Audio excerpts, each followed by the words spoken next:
5 लाख का इंश्योरेंस करवा दिया, तो उस केस के अंदर अगर उसकी डेथ हो जाती है, मिस हैपनिंग हो जाती है, तो उनको 5 लाख प्लस जो उनका बोनस बनता है वो अमाउंट उनको यहाँ पर प्रोवाइड इंश्योरेंस कंपनी के द्वारा करवाया जाएगा।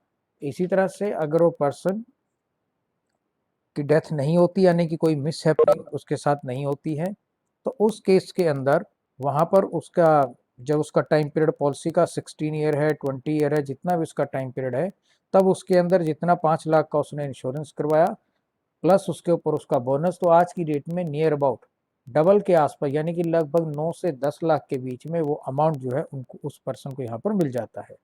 अगर हम ग्रोथ की बात करें आपके बुक के अकॉर्डिंग कि लाइफ इंश्योरेंस का इंडिया के अंदर कैसे ग्रोथ हुआ, तो इंडिया के अंदर 1938 के अंदर लाइफ इंश्योरेंस एक्ट जो है वो इम्प्लीमेंट हुआ। अब उसके अंदर क्या हुआ कि लाइफ इंश्योरेंस जो है इसको बेसिकली इंडिया के अंदर 3 पार्ट के अंदर, यानी कि 3 टायर फॉर्म के अंदर इसको डिवाइड किया हुआ है। अब इसके अंदर क्या है कि एक तो हमारे प्राइवेट प्लेयर हैं जिसको हम प्राइवेट इंश्योरेंस बोलते हैं, एक हमारा पीएलआई है जिसको हम पोस्टल लाइफ इंश्योरेंस के नाम से जानते हैं, एक हमारा life insurance corporation of India यानी कि हमारा एलआईसी। तो सबसे पहले हम बात करते हैं पोस्टल लाइफ इंश्योरेंस की, जिसको हम पीएलआई बोलते हैं। पीएलआई जो है 1884 के अंदर जो है वो स्टार्ट हुआ। इसका जो बेसिक कंसेप्ट जो था, बेसिक पर्पज ये था कि पोस्टल डिपार्टमेंट के अंदर जो एम्प्लॉय काम करते हैं, सिर्फ और सिर्फ उन्हीं का ये इंश्योरेंस जो है ये पोस्टल डिपार्टमेंट जो है वो करता था, यानी कि पोस्ट पीएलआई के अंदर सिर्फ पोस्टल डिपार्टमेंट के जो एम्प्लॉय हैं वही इस पॉलिसी को ले सकते थे। उसके बाद 1988 के अंदर जाकर के क्या किया गया कि जो टेलीग्राफ का पहले डिपार्टमेंट होता था अब बंद हो चुका है, उसके जो डिपार्टमेंट के जो एम्प्लॉय थे वो भी इसके अंदर जो है अपना इंश्योरेंस जो है वो करवा सकते थे। उसके बाद धीरे धीरे गवर्नमेंट ने क्या किया कि पीएलआई का बेनिफिट जो हमारी स्टेट गवर्नमेंट है, सेंट्रल गवर्नमेंट है, हमारे कारपोरेशन है, आरबीआई है, या हमारे बैंक हैं, पब्लिक सेक्टर अंडरटेकिंग है, यूनिवर्सिटीज़ हैं, या रेलवे है, साइंटिस्ट हैं, तो इनके अंदर जितने भी यानी कि जो कर्मचारी है, एम्प्लॉय जो कहीं जॉब कर रहे हैं, उन लोगों को ये फैसिलिटी प्रोवाइड कर दी गई थी। लेकिन बाद में यानी कि आज की डेट के अंदर जो पीएलआई है ये हर एक व्यक्ति के लिए, यानी कि एक जनरल पब्लिक के लिए स्कीम जो है वो ओपन है। कोई भी व्यक्ति जो है पोस्ट ऑफिस के थ्रू अपना जो है पीएलआई पोस्टल लाइफ इंश्योरेंस करवा सकता है। अब इसका बेनिफिट क्या है अगर हम इसको देखें एलआईसी के कंपैरिजन में, पीएलआई के अंदर कुछ बेनिफिट्स ये है कि यहाँ पर थोड़ा सा जो प्रीमियम का अमाउंट है वो प्रीमियम का अमाउंट यहाँ पर थोड़ा सा आपका कम होता है। लेकिन लाइफ इंश्योरेंस जब हम करवाते हैं तो लाइफ इंश्योरेंस के अंदर आपकी इंश्योरेंस की अमाउंट जो है उसकी जनरली लिमिट नहीं है, लेकिन पीएलआई के अंदर उनके नॉर्म्स के अकॉर्डिंग एक सम एश्योर्ड की लिमिट है, उससे ज़्यादा का इंश्योरेंस आप नहीं करवा सकते। फिर बात आ जाती है हमारी एलआईसी यानी कि life insurance corporation of India को लेकर के। तो 1956 से पहले इंडिया के अंदर बहुत सारे प्राइवेट जो प्लेयर थे, प्राइवेट कंपनियां थी, वो इंश्योरेंस का काम कर रहे थे। लेकिन उसके बाद 1956 के अंदर गवर्नमेंट ऑफ इंडिया ने life insurance corporation of India को इस्टेब्लिश कर दिया, और उसके बाद जितने भी ये प्राइवेट सेक्टर के अंदर प्लेयर काम कर रहे थे इन सब को नेशनलाइज कर दिया। तो अब उसके बाद से एलआईसी के अंडर जो है सारा का सारा काम जो है वो चलता रहा, और एक लंबे समय तक एलआईसी की इंडिया के अंदर इंश्योरेंस सेक्टर में एक मोनोपोली जो है, यानी कि इसने एक डोमिनेट रोल जो है वो इंश्योरेंस सेक्टर के अंदर इसने किया। लेकिन 1999 के अंदर फिर गवर्नमेंट ने जाकर के इसको चेंज करना शुरू कर दिया। अब इसके अंदर क्या हुआ कि जो प्राइवेट इंश्योरेंसर है उसको भी ले आए, यानी कि जो प्राइवेट कंपनी है, जो फॉरेन कंपनीज हैं, वो भी इंडिया के अंदर आकर के अपना बिजनेस कर सकती हैं। तो इसके लिए आईआरडीए को इस्टेब्लिश किया गया, यानी कि insurance regulatory and development authority. तो इसके अंदर जो फॉरेन की इंश्योरेंस कंपनी है वो भी इंडिया के अंदर आकर के अपना बिजनेस जो है वो कर सकती हैं। पहले नियम ये था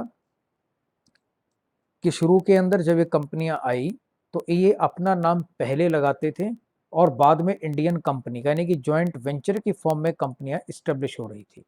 जैसे बजाज एलियांस का नाम आपने सुना होगा, तो स्टार्टिंग के अंदर जब ये कंपनी बनी तो इसका नाम एलियांस बजाज था, लेकिन बाद में जब गवर्नमेंट ने नॉर्म चेंज किए तो उसके अंदर ये हुआ कि जो डोमेस्टिक कंपनी है वो अपना नाम पहले लगाएगी, तो इसीलिए अब इस कंपनी का नाम, जब पहले अलायंस बजाज था तो अब ये बजाज एलियांस इंश्योरेंस के नाम से ये कंपनी जो है वो जानी जाती है। ऐसा इसलिए हुआ क्योंकि इंडिया के अंदर लिबरलाइजेशन जो है वो स्टार्ट हो गया था, और जब आप लिबरलाइजेशन के कंसेप्ट की तरफ जाओगे तो नेचुरल सी बात है कि आपको अपने सारे के सारे जो सिस्टम है, जितने हमारे बैरियर्स हैं, उनको काफ़ी हद तक या तो हमें रिमूव करना पड़ेगा या हमें उसके अंदर कुछ ना कुछ लिबरलाइजेशन का कंसेप्ट जो है उसके अंदर भी हमें करना पड़ेगा।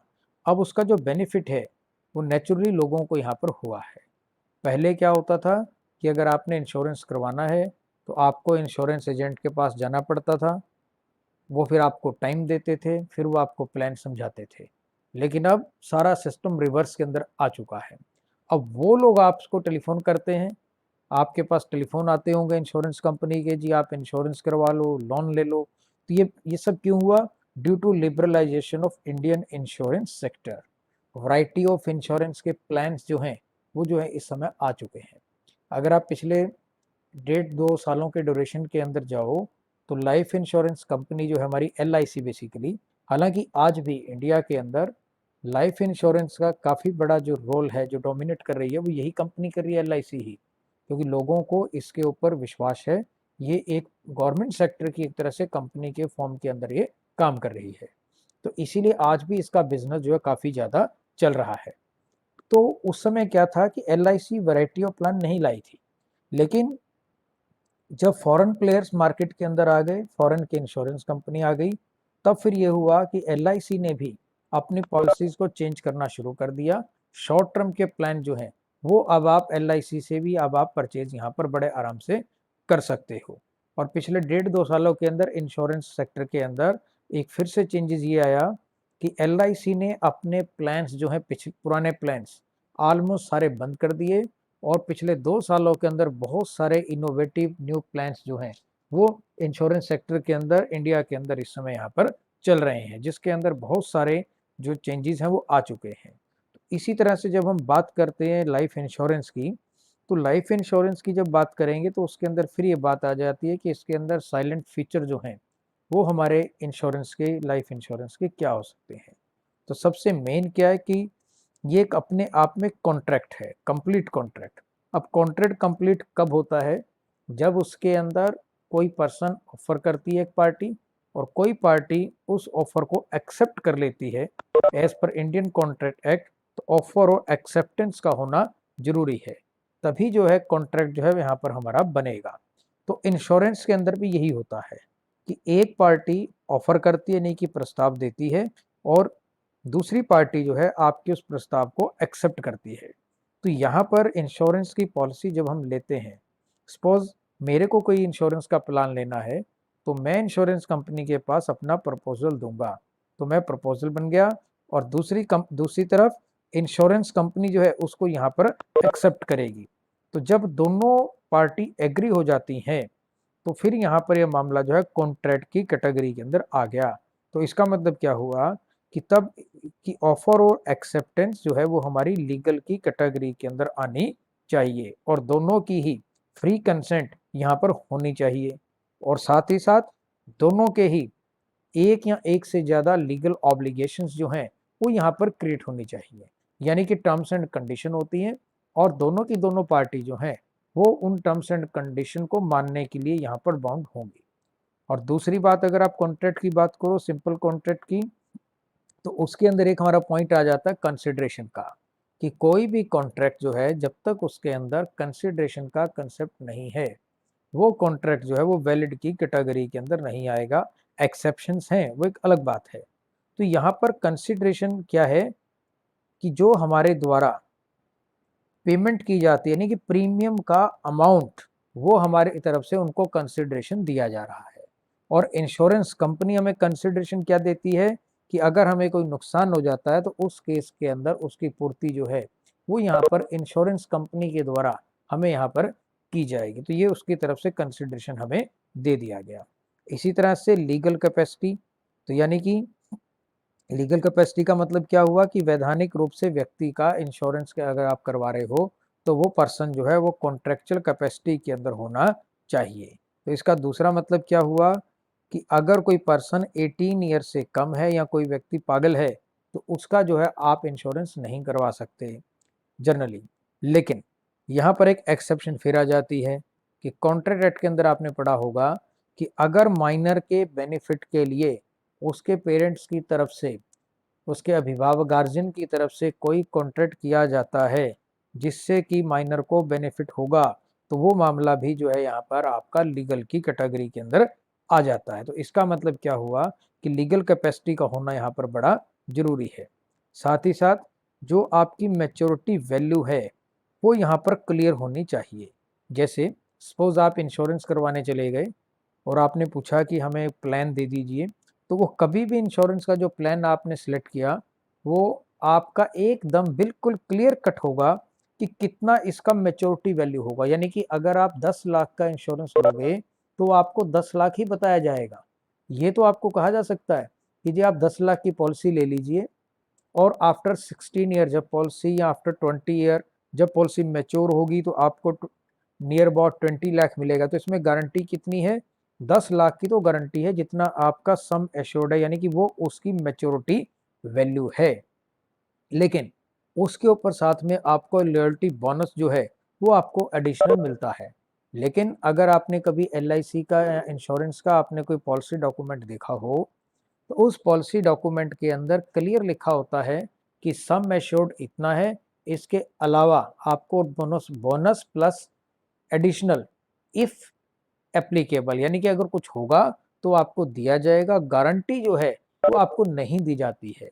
हालांकि जनरली क्या होता है कि आपको जो है नियर अबाउट 40 रुपीज पर 1000 के अकॉर्डिंग जनरली आपको पर ईयर का बोनस जो है वो आपको जो है एंड के अंदर, यानी कि जब उसकी मैच्योरिटी हो जाती है तब वो पेमेंट हमें यहाँ पर मिलती है।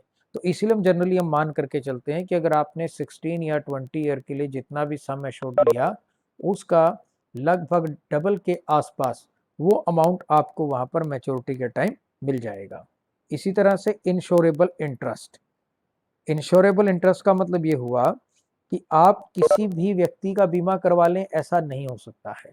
आप सिर्फ और सिर्फ उसी व्यक्ति का इंश्योरेंस करवा सकते हैं जिसके अंदर आपका इंश्योरेबल इंटरेस्ट होगा, यानी उस व्यक्ति के रहने से आपको फाइनेंशियल बेनिफिट होता हो और उस व्यक्ति के ना रहने से आपको फाइनेंशियली अगर लॉस होता है तभी आप उसका इंश्योरेंस यहाँ पर करवा सकते हैं। जैसे हस्बैंड और वाइफ एक दूसरे का लाइफ इंश्योरेंस यहाँ पर करवा सकते हैं। इसी तरह से एक फादर जो है वो अपने बच्चों का इंश्योरेंस जो यहाँ पर करवा सकता है। अब क्वेश्चन ये रेज हो जाता है कि इस तरह का जो सिस्टम किया गया इंश्योरेबल इंटरेस्ट, ये क्यों किया गया? ये इसलिए किया गया कि ताकि सोसाइटी के अंदर एक सिस्टम बना रहे। नहीं तो अदरवाइज क्या होगा कि हर व्यक्ति दूसरे व्यक्ति का इंश्योरेंस करवाएगा और नॉमिनी खुद बन जाएगा और बाद में फिर उसका मर्डर कर देगा या उसको मरवाएगा और बाद में वो पेमेंट जो वो खुद ले लेगा। तो इस तरह की गलत एक्टिविटीज़ को, गलत प्रैक्टिसेस को रोकने के लिए ये नियम बना हुआ है, बेसिक प्रिंसिपल है इंश्योरेबल इंटरेस्ट का। इसी तरह से फिर पॉइंट क्या आ सकता है गुड फेथ का, कि इंश्योरेंस का एक बेसिक प्रिंसिपल ये भी LIC का कि इसके अंदर आपस में गुड फेथ होना चाहिए। यानी कि दोनों ही पार्टीज जब आपस में बिजनेस कर रही हैं, बिजनेस का मतलब कि आपस में प्लान एक दूसरे से ले रही हैं, कॉन्ट्रैक्ट कर रही हैं, तो उन्हें एक दूसरे को अपने बारे में, अपनी हेल्थ के बारे में, अपनी पर्सनल डिटेल्स, अपनी हैबिट्स, अपने परिवार के बारे में सारी की सारी बातें जो है वो डिटेल के अंदर बता देनी चाहिए, ताकि अगर कल को किसी स्टेज के ऊपर ये बात आ जाती है कि बीमा करवाते समय हमने किसी इम्पोर्टेंट पॉइंट को छुपा लिया था और उसका इफेक्ट जो है वो इंश्योरेंस पॉलिसी के ऊपर हो सकता था, तो वहां पर बाद में इंश्योरेंस कंपनी अगर चाहे तो उस कॉन्ट्रैक्ट को वॉइडेबल की कैटेगरी के अंदर यहाँ पर ला सकती है। यानी जैसे सपोज मान लीजिए कोई व्यक्ति जो है बहुत ज़्यादा सीरियस है, बीमार है और डॉक्टर्स ने कहा हुआ है कि भी ये व्यक्ति जो है 3 महीने या 4 महीने से ज़्यादा नहीं जी पाएगा। तो उस केस के अंदर जब इंश्योरेंस होता है, उस व्यक्ति अगर हम सपोज इंश्योरेंस करवाने चले जाएं तो इंश्योरेंस कंपनी या उसका एजेंट हमसे उसकी हेल्थ के बारे में पूछता है और अगर हमने ये कह दिया कि ओके ये पर्सन बिल्कुल ओके, इसके साथ कोई दिक्कत नहीं है, अब उस व्यक्ति ने तो इंश्योरेंस मान लीजिए हो गया। अब कल को मान लीजिए विद इन 1 ईयर या जल्द ही उस व्यक्ति की डेथ हो जाती है, तो उस केस के अंदर उसकी जब पॉलिसी मैच्योर जाएगी पेमेंट के लिए, साथ में उसका डेथ का सर्टिफिकेट भी जाएगा। तो उसके अंदर रीज़न लिखा होता है कि इस पर्सन की डेथ किस कारण से हुई। तो वहाँ पर इंश्योरेंस कंपनी को पता चल जाता है कि ये पर्सन जो है जब पॉलिसी ली गई थी उससे पहले से बीमार चल रहा था। तो इस तरह की बातें जो है इंश्योरेंस कंपनी को हमें यहाँ पर बता देनी चाहिए। तो ये क्या है, इसकी करैक्टरिस्टिक्स जो है साइलेंट फीचर निकल आती है। फिर उसके बाद ये पॉइंट आ जाता है कि जब हम एलआईसी की बात कर रहे हैं, एलआईसी कंपनी की बात करते हैं, तो एलआईसी कंपनियों का जो बेसिक ऑब्जेक्टिव है, वो बेसिक ऑब्जेक्टिव क्या है?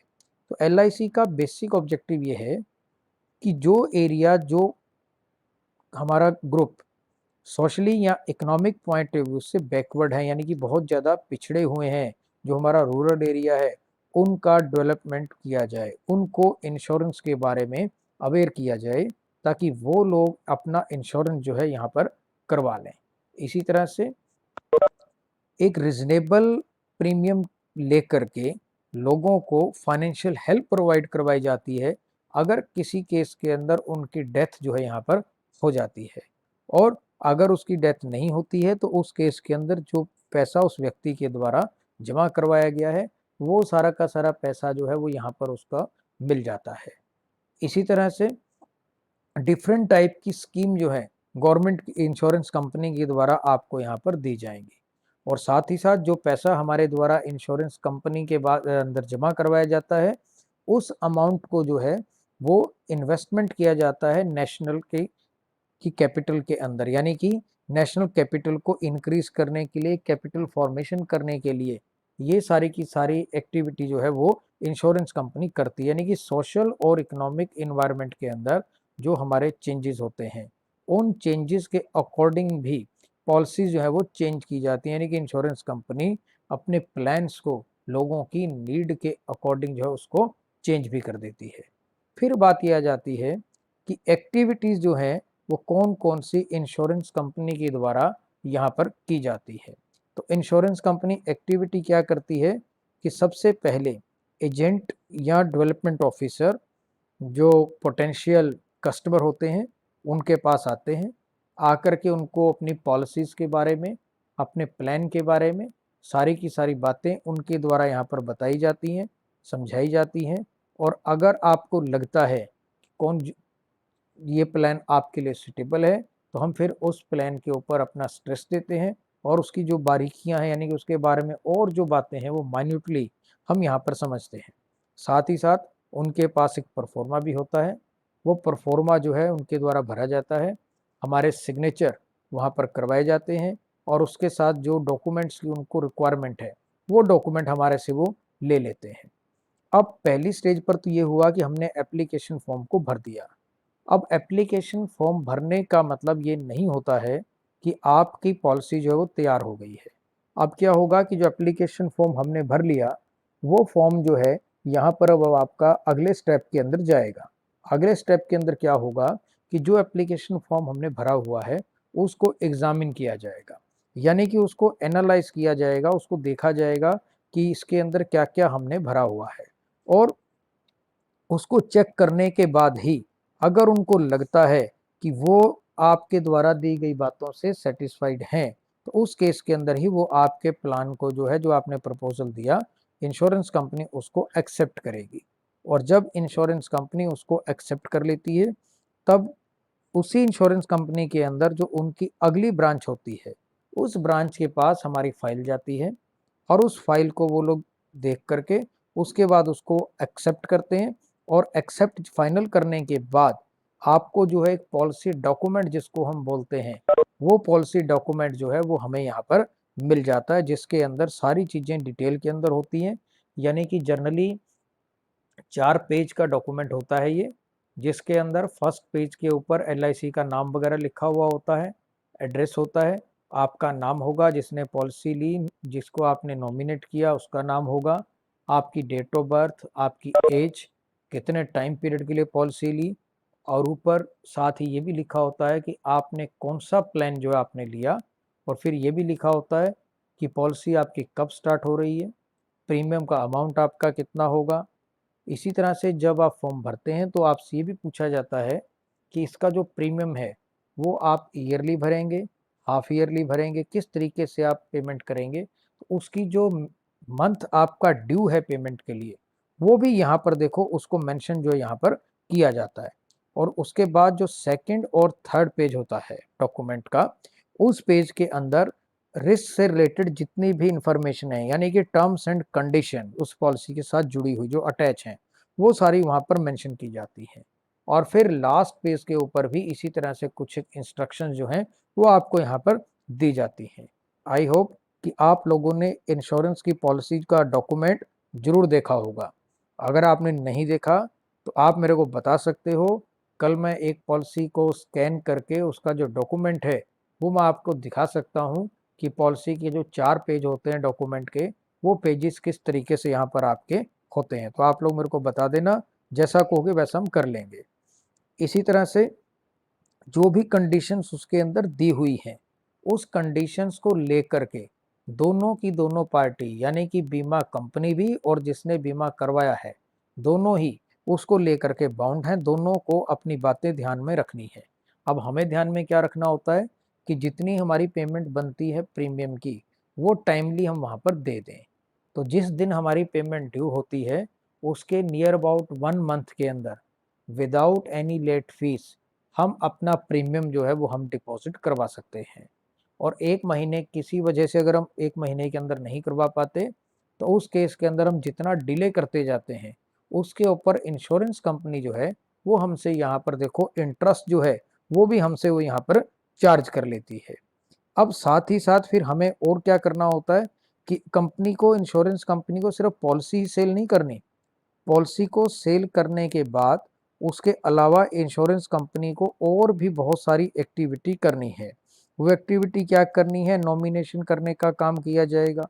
या मान लीजिए कुछ साल, सपोज मैंने 16 ईयर की कोई इंश्योरेंस पॉलिसी ले ली, आफ्टर 10 और 12 ईयर मुझे ये लगता है कि मेरे को जो है इसको चेंज करना है। यानी चेंज का मतलब ये है कि मेरे को इसे, सपोज मैं इसको सरेंडर करना चाहता हूँ, मैं इसको कंटिन्यू नहीं करना चाहता, तो मैं उसको सरेंडर भी कर सकता हूँ। तो सरेंडर के अंदर क्या होता है कि जितना अमाउंट मेरे द्वारा जमा करवाया गया है अब तक, उस अमाउंट में से कुछ परसेंटेज डिडक्ट करके वो अमाउंट मेरे को यहाँ पर वापस भी मिल सकती है। इसी तरह से किसी व्यक्ति की अगर डेथ हो जाती है तो उस केस के अंदर उसकी फैमिली जो है क्लेम के लिए एप्लीकेशन डालती है, तो क्लेम की पेमेंट इंश्योरेंस कंपनी उसको देती है। या उसका टाइम पीरियड पूरा हो जाता है, मैच्योरिटी हो जाती है, तो मैच्योरिटी होने के बाद उसके पेमेंट जो है वो मिलेगी। अब उसका प्रोसीजर क्या होता है कि उनका एक फॉर्म होता है, उस फॉर्म के ऊपर हमें सिग्नेचर करने होते हैं। वो फॉर्म प्लस ओरिजिनल आपका पॉलिसी का डॉक्यूमेंट जो आपको स्टार्टिंग के अंदर आया था वो, प्लस आजकल सारा का सारा सिस्टम जो है वो डिजिटल मोड के अंदर है, तो इसीलिए वो आपसे एक चेक जो जिसके अंदर जो आपके नाम से हो, उसको कैंसिल करके उस चेक को आप जो है इंश्योरेंस कंपनी को दे देते हो। और फिर वो उसको मैच्योरिटी के टाइम जो है आपके अकाउंट के अंदर ऑनलाइन अमाउंट जो है वो आपका यहाँ पर ट्रांसफ़र किया जाता है। इसी तरह से इंश्योरेंस कंपनी को ये भी करना पड़ता है कि अपने फाइनल अकाउंट भी तैयार करने पड़ते हैं। सेकंड ईयर के अंदर फोर्थ सेमेस्टर में आपने जैसे बैंकिंग के अकाउंट पढ़े थे, तो आपने इंश्योरेंस कंपनी के फाइनल अकाउंट भी आपने तैयार किए थे। तो उसी तरह से इंश्योरेंस कंपनी को अपने फाइनल ईयर के अकाउंट जो है हर साल उनको तैयार करने होते हैं। साथ ही आईआरडीए के द्वारा जो भी सिस्टम जो है वो चलता है, यानी कि वहाँ से जो भी अमेंडमेंट आती है, जो भी नया नोटिफिकेशन आता है, उस नोटिफिकेशन को भी आपको यहाँ पर इम्प्लीमेंट इंश्योरेंस कंपनी को करना पड़ता है। फिर बात आ जाती है ऑर्गेनाइजेशन स्ट्रक्चर की। तो इंश्योरेंस कंपनियों का अपना एक ऑर्गेनाइजेशन स्ट्रक्चर भी है, यानी कि वो किस तरीके से यहाँ पर काम करती हैं। तो इसके अंदर बेसिकली जो स्ट्रक्चर होता है, एक तो आपका एलआईसी का है, दूसरा आपका प्राइवेट कंपनीज है, तीसरा जो हमारा पोस्टल इंश्योरेंस कंपनी है पीएलआई, उनका भी सिस्टम यहाँ पर अपना एक स्ट्रक्चर है। तो सबसे पहले हम बात करते हैं organization structure of life insurance corporation. तो LIC जैसे हम बात कर चुके कि 1956 के अंदर हमने इसको जो है यहाँ पर इस्टेब्लिश किया था। और उसके बाद फिर क्या हुआ कि आज की डेट के अंदर उस जो है लगभग 113 के आसपास इनके डिविजनल ऑफिस हैं।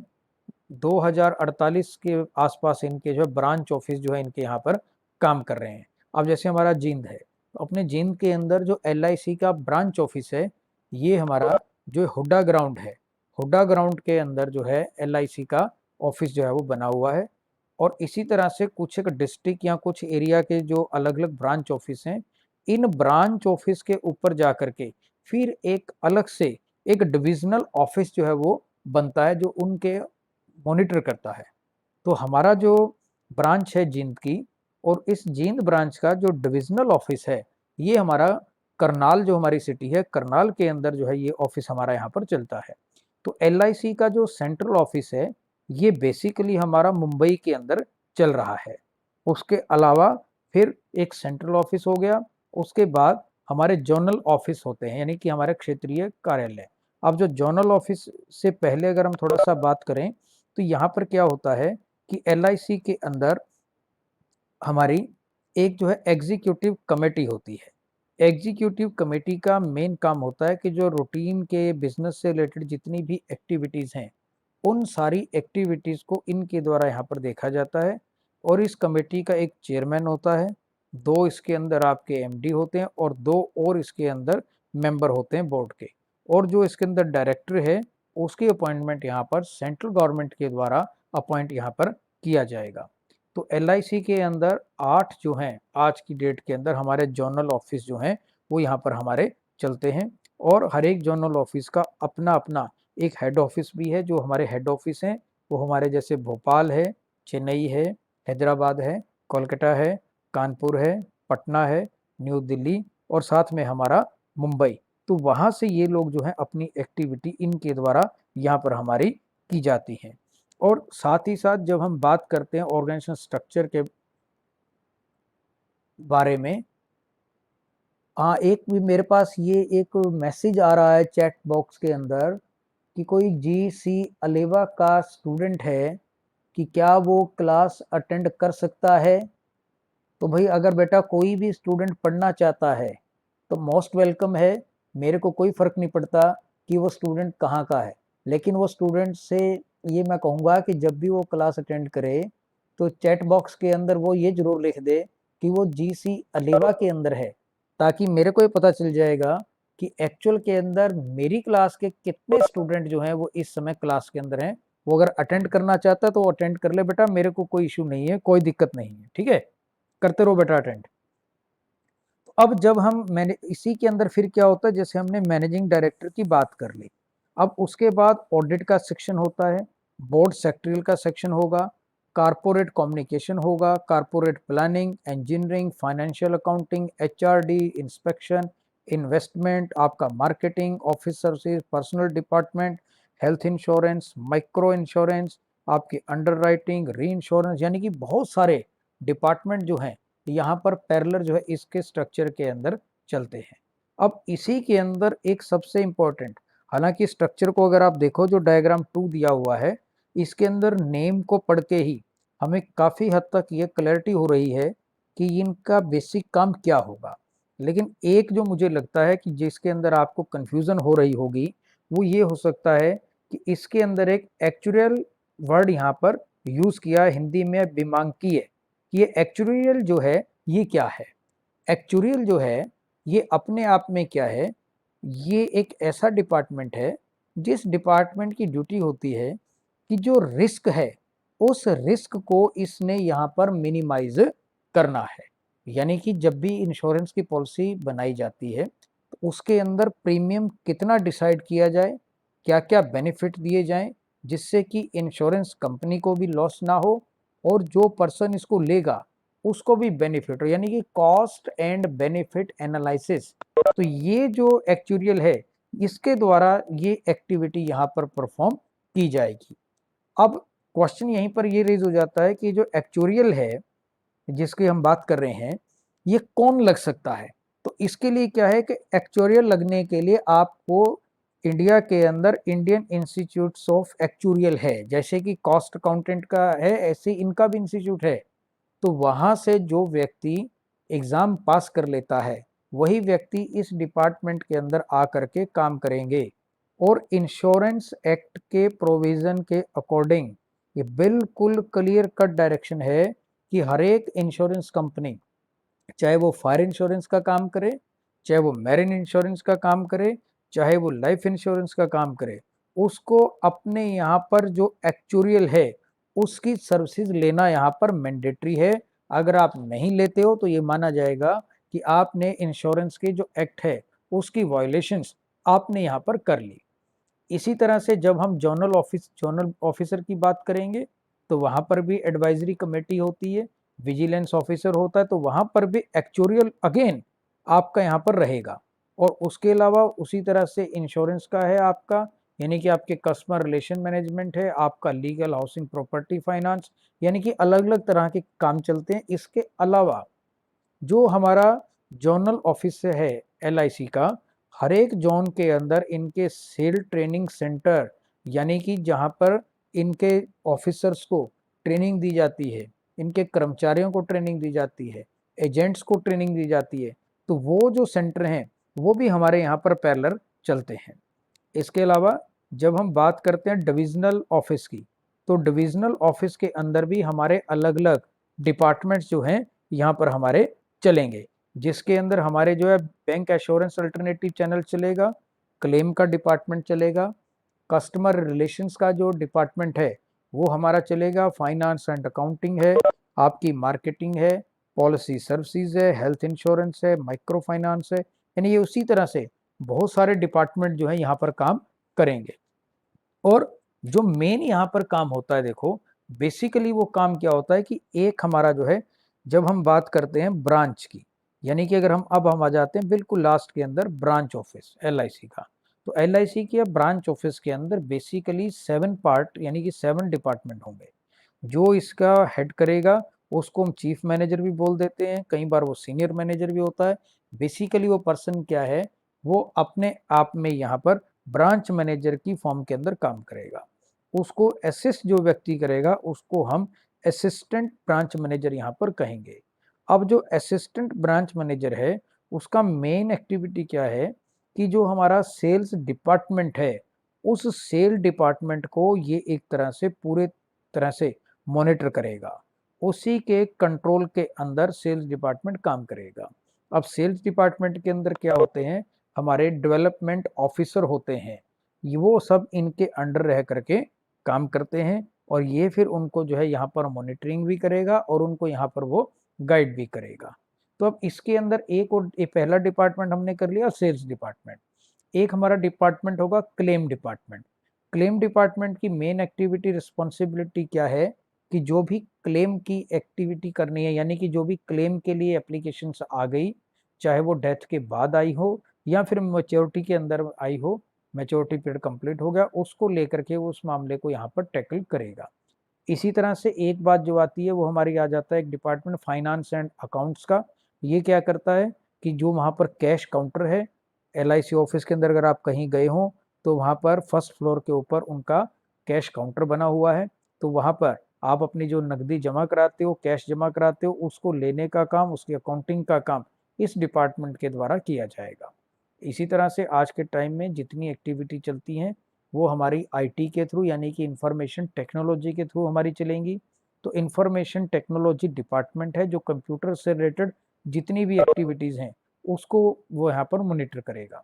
इसी तरह से न्यू बिजनेस डेवलपमेंट का डिपार्टमेंट हमारा यहाँ पर होगा, यानी कि जो प्रपोजल आए हैं उन प्रपोजल को वो उसके द्वारा यहाँ पर चेक किया जाएगा। इसी तरह से ऑफिस मैनेजमेंट का डिपार्टमेंट होगा, जो हमारे ऑफिस के अंदर जो भी एक्टिविटीज़ हैं, फर्नीचर है, स्टेशनरी है, या आपके जितने एम्प्लॉई हैं उनकी सैलरी है, उनकी लीव का रिकॉर्ड है, यानी कि उनसे रिलेटेड सारी की सारी एक्टिविटी के लिए ये डिपार्टमेंट हमारा जो है यहाँ पर रिस्पॉन्सिबल होगा। इसी तरह से एक डिपार्टमेंट हमारा होता है पॉलिसी सर्विसिंग डिपार्टमेंट। अब पॉलिसी सर्विसिंग डिपार्टमेंट क्या करेगा कि पॉलिसी से रिलेटेड जितनी भी एक्टिविटीज़ हैं, फंक्शंस हैं, उसके लिए ये डिपार्टमेंट यहाँ पर रिस्पॉन्सिबल है। यानी कि मान लीजिए आप पहले रेलवे स्टेशन की तरफ रहते थे, जब आपने पॉलिसी ली आपने एड्रेस वो दिया हुआ था, अब आप अपने एड्रेस को चेंज करना चाहते हो तो आप वहाँ पर एप्लीकेशन दोगे, एड्रेस का प्रूफ दोगे, तो जो पॉलिसी सर्विसिंग डिपार्टमेंट है उसके पास आपकी एप्लीकेशन जाएगी और वहाँ पर जा करके फिर जो है उसको यहाँ पर परस्यू यहाँ पर करवाया जाएगा। इसी तरह से आपने नॉमिनेशन जो है वो आपने किया हुआ था और अब आप उस नॉमिनेशन को अगर चेंज करना चाहते हो तो उसको चेंज करने की फैसिलिटी आपको मिली हुई है। तो उसके लिए भी जो हमारा ये जो पॉलिसी सर्विसिंग डिपार्टमेंट है ये यहाँ पर जो है मॉनिटर करने का काम, ये सारा का सारा काम होगा। तो ये बेसिकली क्या है, अपने आप में ये सारा का सारा स्ट्रक्चर है जब हम LIC के ऑर्गेनाइजेशन स्ट्रक्चर की बात करते हैं। अब टाइम जो है लगभग ख़त्म होने वाला है, तो बीच में क्लास ख़त्म ना हो जाए इसलिए इसको मैं फ़िलहाल द एंड करूँगा। चैट बॉक्स के अंदर जो क्वेरीज आई हैं वो आपका व्हाट्सएप ग्रुप के ऊपर ही मैं टेक्स्ट की फॉर्म के अंदर उसको वहाँ पर अभी सोल्व कर देता हूँ। और भी अगर किसी की कोई भी क्वेरी हो तो आप चैट बॉक्स के अंदर या अपने व्हाट्सएप ग्रुप के अंदर आप उसको मेंशन कर दो, ताकि मैं उसको वहीं पर सॉल्व करके आपको जवाब साथ के साथ दे देता हूँ। थैंक यू बेटा।